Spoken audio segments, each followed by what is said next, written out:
बोलो सच्चे दरबार की जय, बोले संत समाज की जय।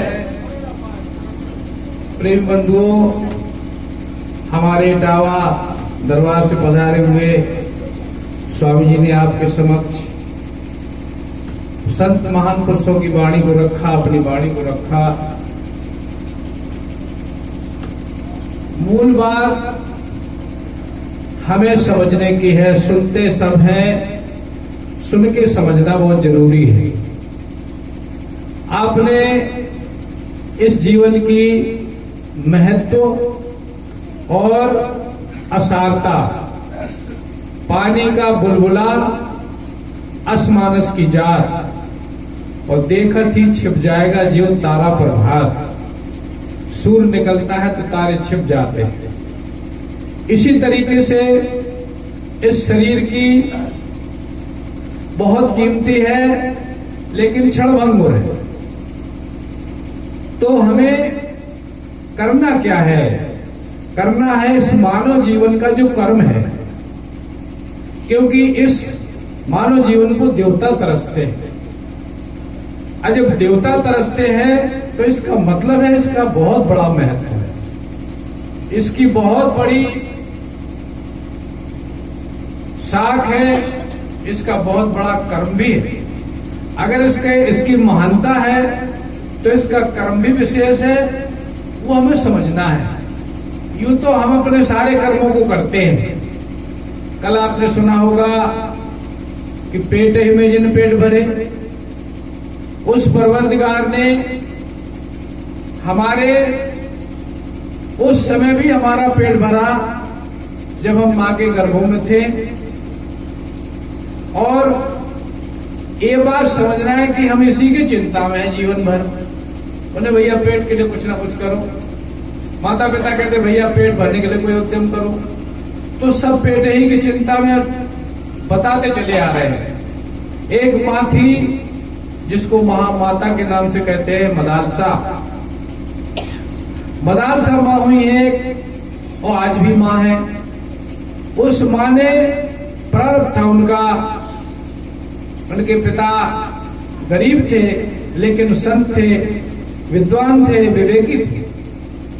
उस घर में इस महामाता मदालसा का जन्म हुआ। मदालसा का एक विचार था कि हम शादी नहीं करेंगे, लेकिन कहते हैं कुदरत की जो कृति होती है वो अजीब होती है। मदालसा बड़ी होती है, राजा निकलते हैं, राजा देखते हैं। जब उनको देखा तो मंत्री से कहा कि हम इस लड़की से शादी करेंगे। प्रस्ताव मंत्री लाकर के पिता के पास आया। पिता को बड़ा तकलीफ हुई, क्योंकि बच्ची को जानती थी, वो जानते थे। उन्होंने कहा बेटा ये तो होगा, क्योंकि राजा है, शक्तिशाली होते हैं, उन्मत्त होते हैं। बेटा तुम्हारे मना करने से कोई काम नहीं चलेगा। शादी हुई। मदालसा ने कहा कि ठीक है, हमारा एक वचन है, हम गृहस्थी मार्ग में न जाकर के बच्चे पैदा नहीं करेंगे। राजा मान गया, लेकिन राजा के चंगुल में, बंधन में बच्चे पैदा का समय आया तो राजा ने कहा ठीक है, राजन मैं अपनी संतान को 5 साल तक तो मैं नहीं दिखाऊंगा। राजा ठीक, अच्छा इसके बाद तो आएगा। जब 5वें साल के बाद 6वीं साल लगती थी तो बच्चा सीधा घर से बाहर निकलता था। माँ क्या सिखाती थी? बेटा तुम शुद्ध स्वरूप आत्मा हो, तुम बुद्ध स्वरूप शुद्धोसी बुद्धोसी, तुम शरीर नहीं हो। ना हम तुम्हारी माँ है, ना तुम्हारा कोई पिता है, न ये संसार में तुम्हारा कोई है। तुम शरीर नहीं हो। तुम क्या हो? तुम शुद्ध स्वरूप आत्मा हो। वो 5 साल माँ अपनी संतान को ये शिक्षा सुनाती थी। क्यों? कि पढ़ा था उसने। पढ़ा का मतलब उनके अंदर वो उतर चुका था, उस माँ के अंदर। ऐसा जब सिखाती थी तो 5वें साल के बाद बच्चा सीधा चला जाता था। 1 2 नहीं 4 5 संतानें उस माँ ने 5 साल में बैरागी बना दी, निकाल दी। राजा बोला कि अब तो कोई राज के लिए छोड़ दे। तो उन्होंने कहा ठीक है, 5 साल इसको भी हम नहीं बाहर करेंगे। इसको भी वही सिखाया। ये राज का अधिकारी बना 5 भाइयों को पता था। क्यों? कि अगर माँ की करनी से माँ की कोख उज्ज्वल तब होती है जब उसका पुत्र भक्त होता है, और भक्त का कर्तव्य होता है कि अपनी माँ की कोख को उज्ज्वल करे, भगवान की भक्ति करे। दोनों का एक कर्म बनता है। सबसे बड़ी सेवा क्या है? सबसे बड़ी सेवा है कि अपने माँ के कर्ज को उतारना। इसके बाद उनने कहा कि देखो भाई, अपने 5 भाई थे, एक छठवां भाई भी था अपना, लेकिन वो राजकाज में फंसा हुआ, उसका नरक होगा। अगर उस बच्चे का नरक होगा तो माँ की कोख को लाज जाएगी, इसलिए हमें उसको भी निकालना है। उन 5 भाइयों ने पड़ोसी राजा से संपर्क करके कहा, भाई राजा का काम है राज बढ़ाना, इस पड़ोसी राजा पे राज बढ़ाओ, आक्रमण करो, राज बढ़ाओ अपना। लेकिन एक बात सुन लो, इस राजा को मारना नहीं है, कैद करना है। उन राजा ने, पड़ोसी राजा ने, उन्हीं ने 5 भाइयों ने, जो बैरागी थे, जो संत थे, उनने सिखा करके आक्रमण कराया। आक्रमण हुआ। आक्रमण होने के बाद राजा हार गया, कैद हुआ, और कैद होके उन्हीं 5 के पास ले गए। यह मतलब इसमें यह था कि माँ ने बांध दिया था ताबीज, जब राज करने के लिए आया था कि बेटा जब कोई घोर संकट पड़े ताबीज को खोल लेना। जब उस पर आक्रमण हो गया, हारा वो, उसकी फौज खत्म हो गई, पीछे चली गई, हार गया, तो ये भाग खड़ा हुआ। पीछे से कुछ सैनिक गए इसके, और भागा तेज जान बचाने के लिए। फिर जंगल में जाकर के जब देख लिया कोई पीछे नहीं आ रहा है, एक पेड़ के नीचे माँ की बात याद आई, तो उन्होंने वो जो बाजू में ताबीज बना था उसको खोला। तो खोला, उसमें जैसी पढ़ रहा था, क्या पढ़ रहा था कि राज काज वैभव संपत्ति, ये जीवन दुनिया, ये सब तेरे काम की नहीं। उसी समय 5 भाई पहुंचते, परिचय होता है। तो इस कहानी का कहने का मतलब यह है कि हमारे भारतवर्ष में ऐसे भी माता पिता हुए जिन्होंने अपनी संतानों को भक्ति मार्ग में प्रेरित किया। प्रहलाद ने भी यही कहा कि हमारे मानस में यही कहा, जननी जने तो भक्तजन। अगर माँ संतान पैदा करे तो भक्तों को पैदा करे। अब भैया क्या अपने बस का है? हाँ, ये बस का है। अगर माता पिता सत्संगी बने, साधु सेवा और भक्ति की तरफ जाए, तो उसके घर में कोई दूसरा पैदा नहीं हो सकता, उसके पास कोई दूसरा पैदा नहीं हो सकता। वो श्रीमानों के घर में जन्मने वाला वही आत्मा आएगा जो योग करते करते योग तक नहीं पहुंचा। तो कृष्ण ने अपने मुख से तो कह दिया, वो योग भ्रष्ट प्राणी श्रीमानों के घर में जन्म लेता है, लेकिन दुनिया के मुकाम पे वो योग भ्रष्ट नहीं है प्राणी, वो सर्वश्रेष्ठ प्राणी है। कहते वो आत्मा कहां जाएगी? जहां भक्ति के संस्कार होंगे और जहां पर सत्संग और संतों की सेवा होती होगी। तो हम अगर चाहते हैं कि हमारी संतति बदले, आदमी कहता भैया अपने बच्चों में संस्कार दो। कौन से संस्कार देंगे आप में जब संस्कार होंगे, संस्कार सब कहते हैं, लेकिन संस्कार है क्या? संस्कार है अपनी आत्मा की तरफ जो चलेगा, और जो उसमें संस्कार बनेंगे। जब आत्मा का चिंतन होगा, जब साधु संतों के सत्संग को सुना जाएगा, तो हमें भी बनेगा कि वास्तव में हम जब इस शरीर को छोड़ जाएंगे तो फिर हम क्या हैं? हम शरीर तो नहीं हुए ना। अब इस संस्कार को हमें मजबूत करना है कि हम शरीर नहीं है, हम इसमें चेतन आत्मा है। अब विचार आया कि हम चेतन आत्मा है, लेकिन केवल यहां पर अब विचार से काम नहीं चलेगा। अब चेतन आत्मा का, अपने स्वरूप का हमें ज्ञान करना पड़ेगा। जिस ज्ञान की बात कल से हो रही है कि उसका हमें ज्ञान करना पड़ेगा। ठिकाना लाना सूरत मूल, अभी सुना होगा आपने कि हमें अपने उस पद को याद करना है जिस पद से हम नीचे उतर गए। तो जब संत महापुरुष से भेंट होती है, तत्ववेत्ता महापुरुषों से भेंट होती है, तो आत्मा को या मनुष्य शरीर में आई हुई आत्मा को वो पद, उस पद की याद दिलाते हैं जिस पद से हम उतरे। इसका नाम है उपदेश। उन्होंने कहा हाँ साहब, इधर ध्यान करते तो बड़ा अच्छा लगता है, ये तो समझ लिया बड़ा अच्छा लगता है, लेकिन उस अच्छाई को हमें मजबूत करना है। तब कहा है कि बार बार रश्मि आवत जात के ध्यान भटका हुआ है, निसंदेह ये वायु के वेग से भी बहुत तेज है, इसका रुकना है। हे अर्जुन, ये वायु के वेग से भी चलायमान है, लेकिन अभ्यास और वैराग से ये निसंदेह वश में होता। अब अभ्यास की बात आई। अभ्यास और वैराग से निसंदेह वश में किया जाता है। चलो बैठ। बोलो गुरुदेव भगवान की जय। अभ्यास और वैराग से, वैराग्य है कि हम आप कहते हैं कि हमारा ध्यान की तरफ मन नहीं लगता है, तो फिर आप कोशिश करते हैं। इतनी बात तो आई दिमाग में कि हमारा मन बाहर गया, रुका नहीं है। पहले तो रुकने का पता नहीं, अब बाहर जाने का मतलब था सामान्य व्यक्ति को, लेकिन जब संत की शरण में आते हैं तो तब ये पता चलता है कि हम जब बैठते हैं ध्यान करने के लिए तब ये बाहर भागता है। तो बाहर भागता है तो हम क्या करते हैं कि ये इसमें ये लगे, ये ध्यान में लगे, ये समझ में आता है। तो ध्यान में लगाने के लिए हमें जो अभ्यास मिला, तो वैराग्य क्या है कि उसको बार बार बाहर जाने की प्रवृत्ति से अंदर की तरफ लाना, इसका नाम है खींचतान। वो बाहर जाता है और हम उसे लगाने की कोशिश करते हैं, खींचते हैं, इसका नाम है खींचतान। और जब तक खींचतान है, कहते वैराग, और जब खींचतान बंद होती है तो उस अवस्था को कहते हैं उसके राग बीत चुके हैं, वो बीतरागी तरफ गया हो। लेकिन अभ्यास क्या है?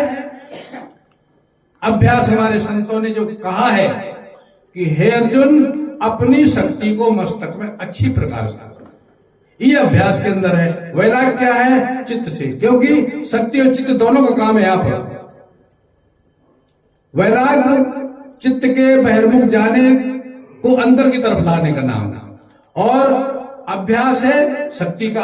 तो जो उस चित्त वाली प्रवृत्ति को अभ्यास बल देता है, क्यों कि आप इस शरीर में शक्ति रूप हैं। प्राण शक्ति प्रयाण करने की क्षमता है, इसलिए इसका नाम प्राण है। सबका जीवन मूल भी है। इससे इंद्रियां चलती हैं, इससे शरीर चलता है, इससे सब चलता है। तो सबकर परम प्रकाशक ये तो है जो हमारे हाथ को गति देता है, पैर को गति देता है, नेत्रों को प्रकाशित करता है। तो सबकर परम प्रकाशक क्या है? तो हम कहते हैं परमात्मा। तो ये बात हमारी बाहर चली गई, अन्यथा चली गई। लेकिन जिनको विवेक महान पुरुषों के द्वारा प्राप्त होता है तो वो क्या कहते हैं? प्रकाशक कौन है? ये प्राण ही प्रकाशक है। परमात्मा की तरफ चली गई बात तो वो हमारे जानने से दूर चली गई। क्यों कि हम जितना उसको करीब जानेंगे, जितना करीब से करीब जाएंगे, उतना ही उसको जानते जाएंगे, और जितना बाहर जाएंगे उतना ही हम उससे दूर चलते जाएंगे। इसलिए जो संतों का कारगर तरीका रहा है, महापुरुषों ने चैलेंज के साथ कहा है, आदत संभाल लो, कैसे संभाले? हम उस आदत में मजबूर हैं, हम उस आदत में हम शौक से जाकर चले गए हैं। अब कैसे संभले वो? जब हमने वो शौक किया है, कैसे संभले? तो जब तक हमारे संत महान पुरुषों के द्वारा उसकी तरकीब नहीं मिलेगी, मिलती है, मिली हुई है, और मिली हुई है तो इस्तेमाल नहीं करते हैं, उनके साथ टाइम नहीं है, अपने ही लिए टाइम नहीं है। जिन्हें अपने ही लिए टाइम नहीं है वो दूसरे के लिए क्या करेगा? ये हमारे लिए अपने लिए तो करना है। अगर दूसरे के लिए होता तो बहानाबाजी होती। ये अपने लिए, हम कैसा इस संसार से जाना चाहते हैं, अपने लिए, और उसके लिए भी हमें आलस है। तो हमारे जैसा कोई हतभागी होगा? हमारे भाग का विधाता भी हमारे भाग को नहीं बदल पाएगा। आज का कर्म कल का प्रारब्ध है, और पिछला कर्म हमारा आज साथ है, अंधेरे में है, अदृश्य है, अस्पष्ट है, उसके प्रति हमें चिंता नहीं करनी। क्यों? कि उसके लिए तो तैयारी करनी है। जो होना है सो होगा। हमारे गुरु महाराज जी कहते हैं, खाना खाया उन्हें ऐसी चदरा उठाया, तुलसी मन मैदान में तान पिछोरा सो, और अनहोनी होनी नहीं, और होनी हो सो। भाई होनी होनी है और अनहोनी होनी नहीं, तो जब बताओ फिर चिंता किस बात की होनी है? हमारी चिंता जायज है इसके लिए? नहीं। जब अनहोनी होनी नहीं और होनी टलनी नहीं, होनी होए के गुजरे। अब जो होए के गुजरेगी उसके लिए हम कितने समझदार हैं? वो तो आनी, गाज तो गिरनी है, हमारे कर्मों की गाज हम पे आनी है, बच नहीं पाया कोई भी। सभी ने भोगो यहाँ दे धरे को दंड, और सहजो भागे न बचो सात दीप न खंड। उस होने को बचाने के लिए अगरबत्ती चलाते हैं। ये हो सकता है? फूंक दो कहीं गाज गिरन वाली उड़ जाए, नहीं उड़ेगी। फूंकों से गाज नहीं टलेगी। हमारे अपने मन के विधानों से, देखा देखी विधानों से हमारा प्रारब्ध नहीं बदलेगा। हमारे कर्म की जो लाठ हम पे पड़नी है वो नहीं टलेगी, पड़ेगी। और जब पड़ेगी तब कहते अरे ये कैसे हो गया, हाय हमें तो पता ही नहीं था हो गया। वो तो होना है। इसलिए संतों के समाज में केवल एक संदेश दिया जाता है कि अपने कर्मों के प्रति सजग हो जाओ और भोगमान के लिए तैयार हो जाओ। हमें भगवान से प्रार्थना करनी है कि भगवान हमें हमारे कर्मों के भोगने के लिए तैयारी करा दो, बस हमें मजबूती दे दो। और मजबूती देने के लिए यही प्राण शक्ति की ताकत, बल, कहते आत्म बल बढ़ गया। जिसका आत्म बल बढ़ गया उसको फांसी भी होगी तो सूली में डलेगी। आपने देखा होगा प्रहलाद, गिर से गिराया जलाया अग्नि में प्रहलाद। इतनी तो आंच से हम बहुत दूर हैं। गिर से गिराया जलाया अग्नि में प्रहलाद को, पर यही कहता रहा जो उसको गुरु ने बताया था, वही करता रहा। तो इसलिए केवल हमें एक ही बात समझनी है, हम भाग के कहीं नहीं जा पाएंगे। उन्हें साहब घर में जाने कहा है, अब हम दूसरे घर में रहे हैं। अरे जाम है, सिर्फ जहां जो तहां संग, घर में थोड़ी है वो है? जो कुछ भी है। आज ये समझे हम जो सब बैठे हैं कि जो भी हमारे पास जो भी समय है, आज अगर गुरु महाराज जी की हम पे कृपा ना होती, हम उसका थोड़ा सा सदय नहीं होते, हमें वो विद्या नहीं मिली होती, तो पता नहीं आज कहां होते है? भाई कहते ना कि गरीबी मिली या कुरूप मिले या जैसा कुछ मिला, तो हमें समझना चाहिए कि पहले हमने गड़बड़ किया तब तो ये है, और अब गड़बड़ करेंगे तो कहां जाएंगे? इतना ही रखना पड़ेगा हमें कि अगर गड़बड़ करेंगे हम तो कहां जाएंगे फिर। इसलिए समझने का मौका है। महाराज ने कहा कि तन मन धन देते हैं, लेकिन दे क्यों नहीं पाते? एक आपने सुना होगा, शिव दधीच हरिश्चंद्र रेसु। हरिश्चंद्र को सुना है, दधीच को सुना है, उन्होंने जिससे संसार काम के लिए हड्डियां दे दी। कोई देव तो मारना था, देवता आए, उन्होंने कहा महाराज आपकी हड्डियों से मरेगा ये, उन्होंने कहा ले जाओ। तो उन्हें ये विद्या हासिल थी, वो जान चुके थे, ये तो जाने ही किसी के काज में आ जाए। अभी आपने देखा होगा कि इस असलियत को समझ के उन्होंने कहा साहब मरने के बाद ये अंग दान है हमारे, क्योंकि ये तो वैसे ही जलने हैं या गढ़ने हैं, और किसी के आ जाएंगे। तो जिन महान पुरुषों को इस विद्या की पराकाष्ठा हो गई, कहते चलते चलते चलते चलते, तो रोज चलना हमारा काम है, अपने लिए है। बाचा चाहो कठिन काल से, गहो शब्द टकसाल, ये टकसाल है। टकसाल माने जो कहीं भी खोटा नहीं हो सकता, खरा है। चाहे मृत्यु में के समय आजमाओ और चाहे जन्म के समय आजमाओ, ये टकसाल है, इसमें खोट नहीं है। इसलिए जो नाम है टकसाल है। नाम कोई वाणी में कहने का नहीं है कि हम राम राम सीताराम राधे राधे कहें ना, नाम उठाकर नाम से गगन माए जाए, और वही विद्या आपको दी। नाम उठाकर नाभ से गगन माही ले जाए और जहां वो प्रकाश सुखदेव दिया बताए। इतना प्रतीत होने के बाद यदि हम इसको नहीं अपनाते हैं, इस पर नहीं अमल करते हैं, तो हमारे जैसा कोई होगा नहीं। इसलिए भले ही 4 हैं, भले ही 2 हैं, हमारे गुरु महाराज जी कहते थे अगर एक ने अच्छी तरह सुन ली तो तुम्हारा प्रयास सफल। क्यों कि इस मार्ग में कभी भी भीड़ नहीं हुई। जब बताओ, जब कहते हैं कृष्ण महाराज भी कहते हैं कि, और तुलसीदास जी भी कहते हैं नर शास्त्र में सुनो पुरानी, बल्कि कहने वालों को भी हिदायत दी है कि हे अर्जुन, इस ज्ञान को उसके प्रति कहो जो तुमसे बार बार पूछे। तुम इसकी कीमत है ना। है?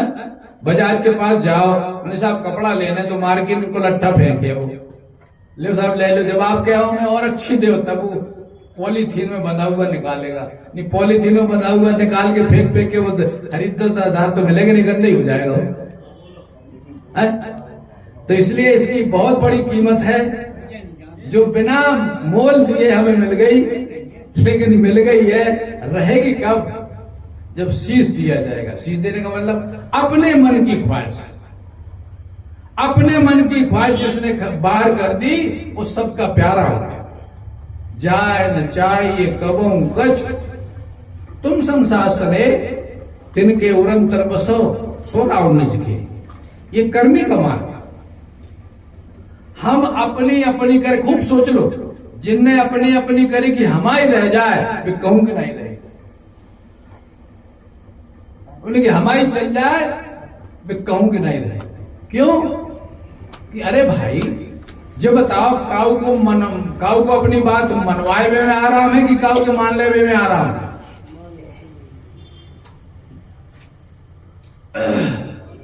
भजन सुने।